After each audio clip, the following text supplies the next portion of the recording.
imagine holding a piece of Mars in your hand. It sounds like science fiction, but NASA's Mars Sample Return mission is making it a reality. Could samples from another planet unlock the secrets of life beyond Earth? Today, we'll break down how this incredibly complex mission will work, involving multiple spacecraft and a truly ingenious plan. We'll look at how samples are collected, how they're launched into orbit, and finally, how they'll make their way back to our planet for detailed study. First, the Perseverance rover is already collecting rock and soil samples on Mars, sealing them in airtight tubes. These tubes will then be left at designated depots on the Martian surface.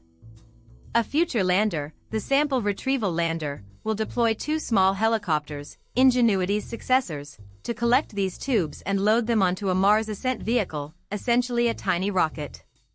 This rocket will launch the samples into Martian orbit, where they'll be captured by the Earth Return Orbiter. This orbiter, already in place, will then secure the sample container and begin the long journey back to Earth. Think of it as a cosmic postal service, delivering precious cargo across millions of miles. What's truly remarkable is the containment system.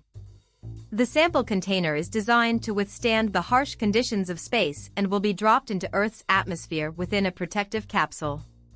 Scientists estimate the samples could contain evidence of past microbial life, offering unprecedented insights into the potential for life elsewhere in the universe. So, to recap, Perseverance collects, a lander retrieves, a rocket launches, and an orbiter delivers, all to bring Martian samples home. It's a monumental undertaking, pushing the boundaries of space exploration. If you found this explanation fascinating, give this video a like and let us know what other space missions you'd like to learn about in the comments. Don't forget to subscribe for more exciting explorations of our universe.